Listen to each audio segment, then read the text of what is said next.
হরে কৃষ্ণ বন্ধুরা, দেখতে পাচ্ছ সমস্ত আয়োজন এখানে রেডি। এখন আমার 4 গোপাল সোনার স্নান হবে। তো তোমরা দেখো স্নানের ভিডিওটা পুরো শুরু থেকে শেষ অবধি। এই দেখো বন্ধুরা, 4জনার মুকুট, হার, চুড়ি, আর এখানে ওদের জামা। প্রতি বছরই ওদের ঝকমকে জামা কিনি, কিন্তু এই বছর ভাবলাম না, একটু জামাটা ডিসেন্ট কিনি, কারণ যথেষ্ট গরম রয়েছে, তো একটু সফটের মধ্যে জামা কিনেছি। আর এইখানে ফুল রেখেছি স্নানের জন্য। আর এইখানে আমার গুবলু সোনা বসে আছে, আর এইখানে তুলসী পাতা, আর এখানে আমার গুবলু সোনা, টুবলু সোনা, পুবলু সোনা বসে রয়েছে, আর লোকনাথ বাবা রয়েছে। আর এখানে ওদের স্নানের পুরো সরঞ্জাম রয়েছে।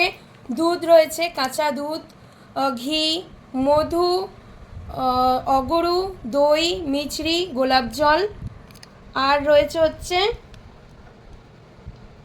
জল শঙ্খ। তোমরা দেখতে পাচ্ছ, এই জল শঙ্খতেই কিন্তু আমি ওদেরকে স্নান করাবো। তো এখানে দেখতে পাচ্ছ বন্ধুরা, আমার গুবলু সোনারা কিন্তু বাথটাবের মধ্যে বসে পড়েছে, আর আমি ওপর থেকে ছড়িয়ে দিচ্ছি কিছু ঝুড়ো ফুল। তো এইবার দেখো, এখানে রয়েছে রোজ ওয়াটার, তো একটু রোজ ওয়াটারও ওদের চারপাশে আমি ছড়িয়ে দিলাম। এবার দেখো, আমি গুবলু সোনাদেরকে পঞ্চামৃত দিয়ে স্নান করিয়ে নিচ্ছি।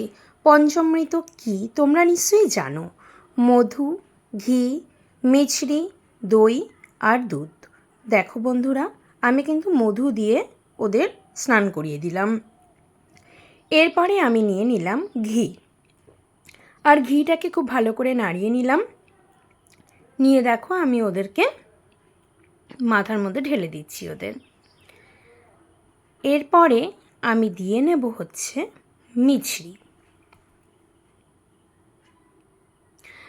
মিছরি সবথেকে ভালো, এই যে কাটিং মিছরিগুলো আছে, এই মিছরিগুলো দিয়েই ওদের স্নান করাবে। মিছরি হয়ে গেল, তো এরপর আমি দিয়ে নেব হচ্ছে দই।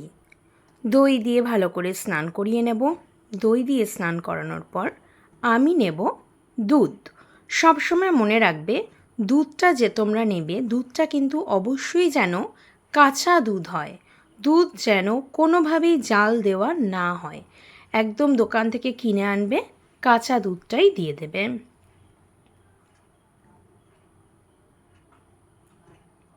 আমি কিন্তু এবার দুধটা দিয়ে ভালোভাবে ওদের স্নান করিয়ে নিলাম।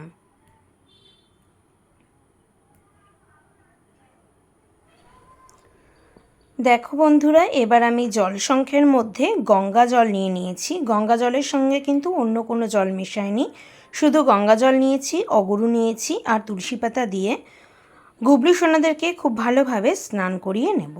স্নান করিয়ে নেওয়ার পর ভালোভাবে মুছিয়ে নিয়েছি। রাধে রাধে বন্ধুরা।